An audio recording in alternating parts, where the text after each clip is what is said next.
right, Alexander, let's do a video on Navalny and Lubov Sobol. Actually, we'll combine these videos, and we've talked at length about Navalny in our past two live streams. But instead of taking those live streams and repackage them, just thought we would just do a standalone video on what's going on with Navalny. And I bring up Lubov Sobol because I think that after this poison debacle, this ridiculous poison charade, this hoax, I think the Western powers that be that have been trying to get rid of Putin or impose this new globalist world order on Russia, this new world order on Russia, this neoliberal woke lifestyle on Russia. I think they might have found their person in Lubov Sobol. I don't know. Something tells me that she has been given the baton from Navalny, and they're telling her, you're our girl now, and they're happy about that because it seems that she's a much more woke, much more acceptable Navalny. So what do you make of what's going on with the poisoning of Navalny and Lubov Sobol? Well, I would say that I agree with you on both points. Let's just quickly cover the updates on Navalny. I don't want to waste too much time on them. We've had constant changes of story. If you remember, he was initially poisoned with a cup of tea in the airport. Then that changed to a water bottle in his hotel. Then there was a story first in the Sunday Times that he was poisoned through his underpants. Then the following day, the Guardian was saying that he was poisoned in a Negroni, which he had in the hotel bar. Then a couple of days ago, he had this very weird telephone conversation with a man who he says is Konstantin Kundratiev, who is supposed to be an FSB agent, who supposedly spoke to him over the phone and apparently confirmed that it was the underpants after all. I have to say, all these shifts and changes in position seem to be increasingly bizarre and outlandish, and they called into question the reality of the whole story.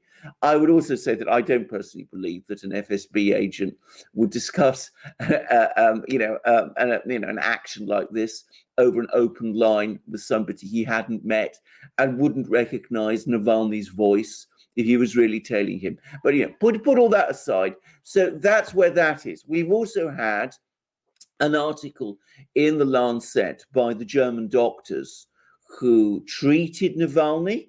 They make it perfectly clear that Navalny was saved by the Russian doctors who treated him in Omsk, which begs many questions. And they make some rather striking comparisons between the chemical that poisoned Navalny, which they say poisoned Navalny, which they, by the way, don't identify. They say that was done by a Bundestag laboratory, but they compare it to pesticides. And they also say that, there's been similar treatment provided to people, hundreds of thousands of people every year who get poisoned by pesticides. I find that an intriguing comment. I'm not quite sure what to make of it. We'll park it to one side because I don't really think we have enough data to follow up with it. But that's where we are with the Navalny story. Constant changes of position about how he was poisoned, constant shifts of argument, and a rather intriguing article in the Lancet by the German doctors, which make it clear that he was actually saved by the Russians, not by the Germans, and that we actually know that it was Putin himself who authorized that he be sent to Berlin to be treated there, which again begs the question of why he would do that if, in fact, he was intentionally poisoned by the Russians. But let's put all that to one side. Let's talk about Lubov Sobol, who is very much one of Navalny's supporters. We've had conflicting tales about what has happened about this. The media in the West has very predictably follow the story as it's been described by Navalny, but essentially that story is that she tried to visit this man Kudratsev, who had this alleged telephone conversation with Navalny in his flat, Mr. Kudratsev in his flat, and then got arrested by the Russian police. The Russians have given a somewhat more interesting and complex story, which is that they say that Sobol also attempted to visit Kudratsev's building in Moscow, the apartment building where he lives, on several occasions. Had a small fine of about $13 imposed on her for disobeying a police officer.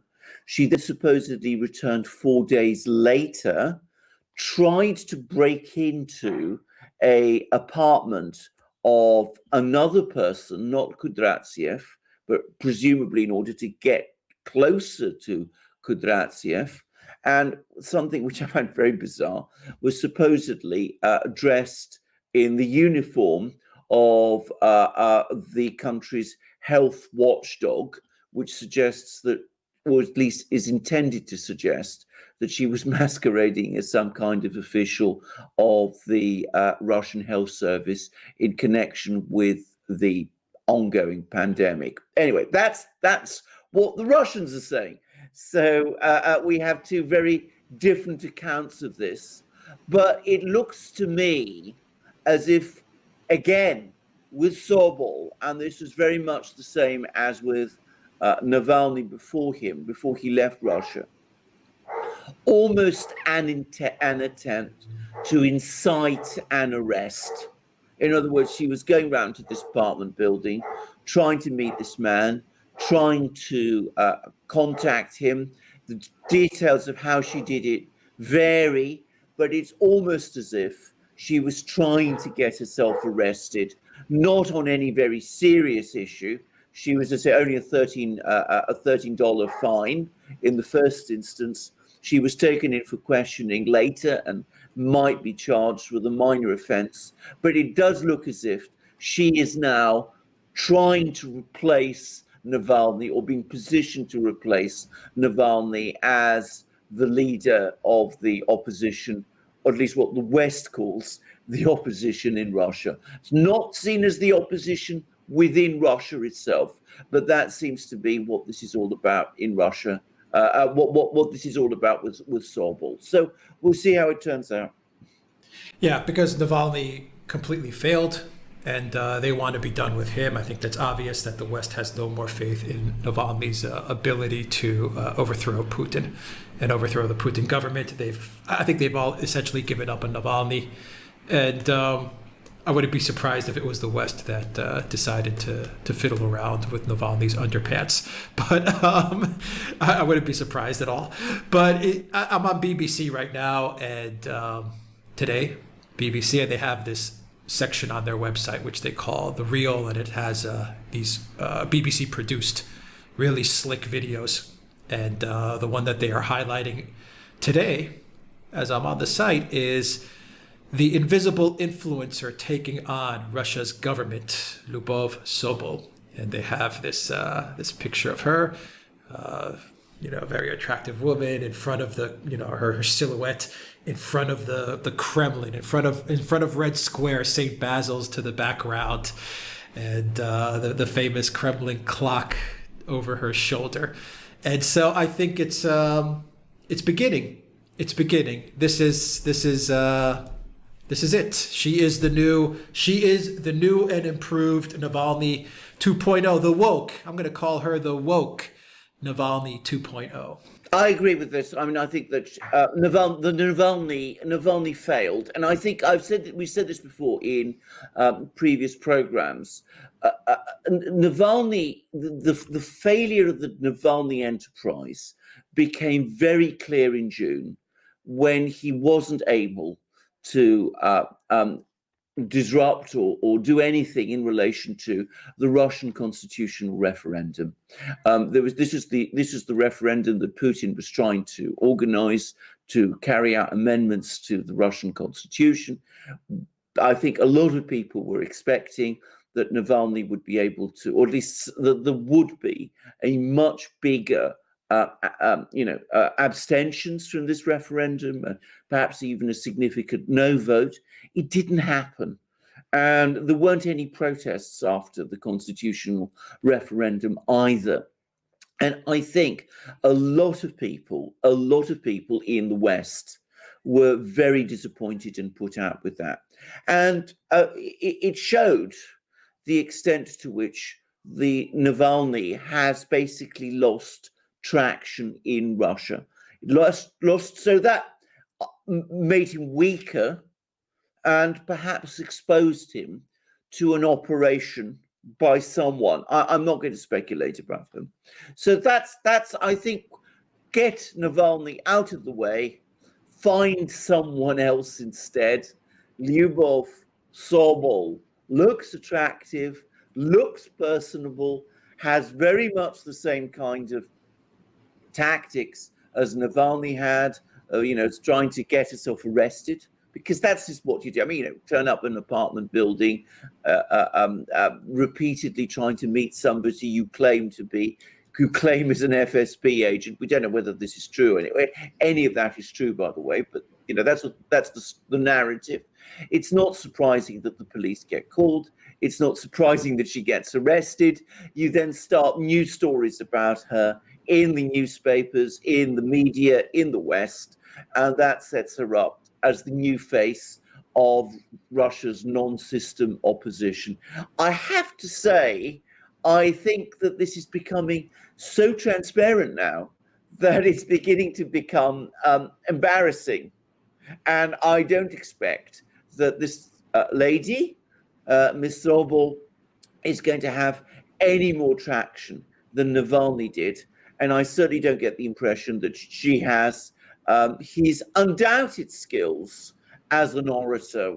She doesn't seem to me to be that sort of person. So I would expect her to melt away. I mean, they've tried before, by the way, with attractive women leading the Russian opposition. There was Ksenia Sobchak. Some people may remember her, Russia's it girl, really glamorous person. She's become completely alienated, as I understand it, from the Russian non-system liberal opposition. There's been lots of arguments about her. There were others before her, but as I said, it's now apparently Lyubov Sobol's turn. It's an interesting thing that's happening here, actually. I think the Western Atlanticists, these George Soros type, color revolutionary, regime change people, these neoliberal regime change people, I think they're definitely adapting their game. And you saw it in Belarus, where they were also using a female touch as well with Tikhanovskaya. And now they're using Lyubov Sobol. And, it presents an interesting challenge I think it presented an interesting challenge to someone like Lukashenko, and it'll present an interesting challenge to Putin. I don't know how much of a challenge. It'll be interesting, though, because, it's the Western media, while in Russia it might not gain traction, in the Western media and the Western press, the more Sobol tries to get arrested, and eventually she'll succeed, you could see the headlines, right now. I mean, you could see how the Western media is just going to go crazy. Strongman Putin arrests, mother fighting for democracy and independence and human rights in Russia. It's just stuff like that. I mean, you could see that the headlines, and you saw a little bit of that piloted in Belarus with the failed color revolution that they tried to put forth there. I think you're absolutely right, but there's the point, you see, because of course, trying to set up, attractive women as the face of the opposition does play well in the West. I mean, with some people in the West. I mean, you contrast the allegedly macho figure of Putin, which, he does have something of that quality, against, Lyubov Sobol. They did the same, as you rightly said, with Tikhanovskaya against Lukashenko. In the West, with people here in the West, many people in the West, are very, very easy, will very easily fall into that narrative. But of course, Russia and Belarus, but even more perhaps Russia, it's a completely different story. They don't see things there in that kind of way. So, in effect, the West is picking opposition leaders, it calls opposition leaders, who are far more attractive to Western constituencies than they are to Russians. And that, of course, means almost by definition that they're not going to gain very much traction in Russia itself. In Russia itself, let me repeat again, we know which are the strongest opposition parties. They're Zhirinovsky's Liberal Democratic Party, which is a right-wing nationalist patriotic party. It's the Communist Party led by Gennady Zyuganov, and the sort of Social Democratic Just Russia Party led by a man called Mironov. If you look at Zyuganov, Zhirinovsky, and Mironov, they do not look at all like the kind of personable, attractive figure that the West identifies with as a Russian opposition leader. Navalny before did to some extent. Lyubov, Sobol does even more, but that merely shows that these people are really being selected more for their attractions in the West than for their attractions to people in Russia. Yeah, absolutely. I mean, Navalny at the time fit a very good narrative, a very good media consumption narrative at the time, and now it's we've moved the identity politics window even further, even further to now where it's Sobol's turn, and who knows in 3-4 years who they're going to dig up next to try and overthrow the government in Russia, turn Russia into some sort of Western liberal democracy, and I say that word very, very loosely nowadays when talking about the West. Well, indeed, exactly. That's exactly right. I mean, I have to say, just as Navalny, I mean, the Navalny, I think, is now over as a political force in Russia. I mean, there'll be some interest in his story because, well, people always like spy stories and there's an air of mystery about it. But as I said, I don't think he's going back. I don't see how he can go back after the kind of allegations he's made. So I don't see him going back.